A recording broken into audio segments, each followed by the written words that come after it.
It's very kind of you. I hope, can we call the Pope? Does he have room for sainthood again this year? I know he's got a couple already. Thank you very much. By the way, Suzanne, this is my notice. I'm leaving. I'm going to work for the Southwestern Sun staff. Friend Dickie with me. We're going to get us started, bust this town right open. So bear with me here. I'm old and it's dark and I have to read a few notes here. I do want to thank Amitha Sharma and Sandhya Dirks and Claire Tregeser and Lori Hearn and Maureen and all of the folks here who contributed to this story. My friend Donna Fry is in the back there. I did it. I have a lot of sources in this town. I've got a very good source there. And of course, we did break this story, and she was very courageous. The women that came forward, incredibly courageous, and Marco Gonzalez and the rest of the folks who went after a very powerful figure in this town and exposed it. And Channel 10 and Channel 8 and everyone else who followed this story, the UT did some terrific work. It really was a group effort in this story. But enough about all of that stuff. I did want to say I had the odd occasion recently to be on the other side of this, an interviewee, not an interviewer, and I was in the City Beat, maybe you saw that, boozing at the K&B Liquor. Now when you walk into K&B, this is a bar in my neighborhood, it's got, there we go, Anna knows the bar, it's known for a lot of wine and a lot of spirits, a tremendous, and very high ceilings, and JW and I were in there just recently, and a giraffe walked into that bar, and he said, highballs are on me. She warned you. Suzanne warned you. All right, so they told me a couple of weeks ago that I was going to give a keynote speech here that seemed a big deal to me. You know, I could talk about all the changes I've seen in 40 years and personal computers and the internet and collapse of newspapers and the advent of social media, but all that's just boring as hell. So, to quote Bruce Springsteen, who I've written about a few times along with George Varga, I ain't here on business, baby, we're only here for fun. So, let's talk about me, okay? That's about me.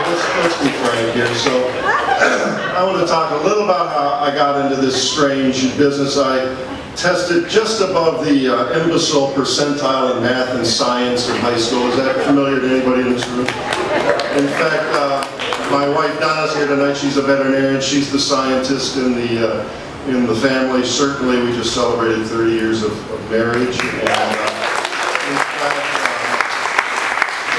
there's just one blemish in that 30 years, and she resents me because I married well. That's the problem. So anyway, I did pretty well in English, so I took the requisite vow of poverty and majored in journalism at Michigan State. Now, a great man once said, actually it wasn't a great man, and you may remember Ed John, he was the reporter in the bar stool next to me, but he once said a successful journalist is one who is smart enough to do the work and stupid enough to think it's important. So that may be a tad cynical, but it does have the ring of truth, and those of us used to be at the UT, we know what the ring of truth is all about. And speaking of which, I did spend 27 years there. That was my fourth newspaper. That's how old I am. I actually worked the linotype machine at my first newspaper, but we won't go into that. And things were different years ago. We live now in a time where you're considered a foreign correspondent if you file a story from Yuma. But back then we had a travel budget, and especially in the feature section. And the paper sent me places. They sent me to Washington, D.C. to cover the visit of Princess Diana and Prince Charles to the Reagan White House. That's how long ago that was. And a courier knocked on my hotel door one afternoon with an embossed invitation to a private cocktail party at the British Embassy with the royal couple. And I remember that Diana was charming and she was flirtatious and she was beautiful, and Charles was not.